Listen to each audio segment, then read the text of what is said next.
Hello and warm welcome to all of you. हम लोग आज का प्रश्न लेते हैं। Consider the following statements.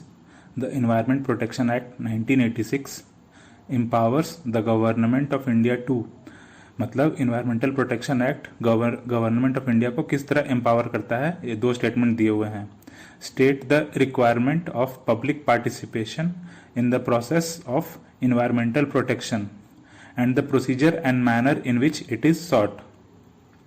Lay down the standards for emission or discharge of environmental pollutants from various sources.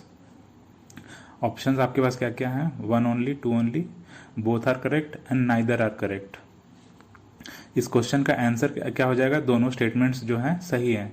कहने का मतलब जो EPA 1986 है ये क्या करता है? गवर्नमेंट ऑफ इंडिया को एम्पावर करता है। एक तो हो गया कि इन्वायरमेंटल पोल्यूशन के डिस्चार्ज और जो इमिशन हो रहा है उस पर ये स्टैंडर्ड्स जो है बनाता है।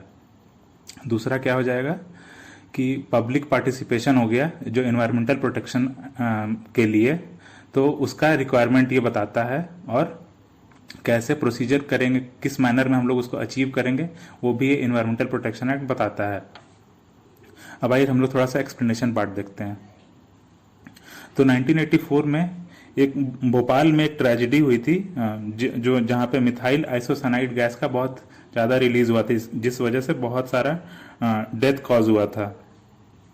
तो इस ट्रेजेडी के बैकड्रॉप में इन्वायरमेंटल प्रोटेक्शन एक्ट 1986 बनाया गया। ये किस लिए बनाया गया? इसका एक और कारण था कि यूनाइटेड नेशन कॉन्फ्रेंस हुआ था ह्यूमन इन्वायरमेंट के ऊपर, ये कब हुआ था? 1972 में। तो इसमें कुछ डिसीजंस लिए गए थे, तो उन डिसीजंस को इम्प्लीमेंट करने के लिए ये एक्ट जो है बनाया गया। ये कॉन्फ्रेंस कहाँ पे हुआ था? स्टॉकहोम में हुआ था। इस कॉन्फ्रेंस के थ्रू UNEP करके एक बनाया गया था। तो आप लोग सोच भी सकते हैं कि इस कॉन्फ्रेंस में किस तरह के डिसीजंस लिए गए होंगे। इन्वायरमेंट रिलेटेड सारे डिसीजंस थे कि पोल्यूशन कम करना है, बायोडाइवर्सिटी का लॉस को बचाना है, फिर कैसे जो डेवलपिंग कंट्रीज हैं उनको हेल्प चाहिए तो डेवलप्ड कंट्रीज उनको हेल्प करें। इसी तरह के कुछ कुछ डिसीजंस लिए गए थे।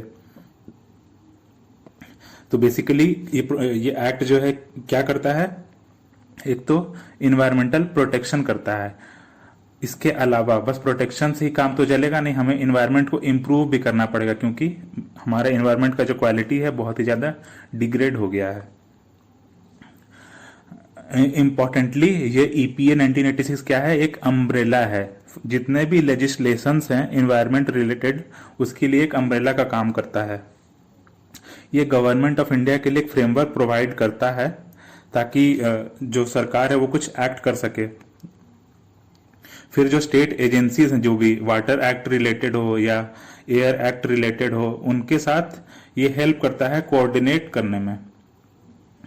हम लोग अब कुछ प्रोविजंस देख लेते हैं इस एक्ट के। तो सबसे पहला तो देखिए कि ये एम्पावर करता है सेंटर को। अब किस लिए एम्पावर करता है? ताकि सेंटर कुछ प्रोग्राम्स बनाए, उस प्रोग्राम्स का प्लानिंग हो। फिर ना ही बस प्लानिंग से काम नहीं चलेगा, उस प्लान को एग्जीक्यूट भी करना पड़ेगा। फिर ये कोऑर्डिनेट करने में भी हेल्प करता है, चाहे वो स्टेट हो या जितने भी स्टेट रिलेटेड एजेंसी हो या जो भी बाकी लेजिस्लेशन है उन पे जो काम कर रहे हैं, तो उसके लिए एम्पावर करता है सेंटर को।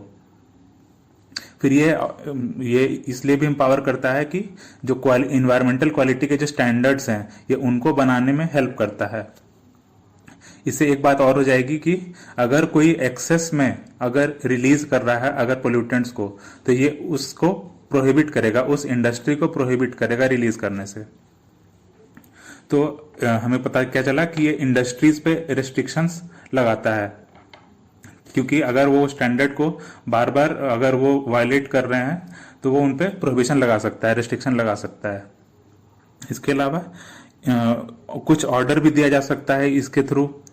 अब वो या तो क्लोज कर दें या प्रोहिबिट करें या रेगुलेट करें। अब कोई भी इंडस्ट्री के ऊपर भी ये लगाया जा सकता है।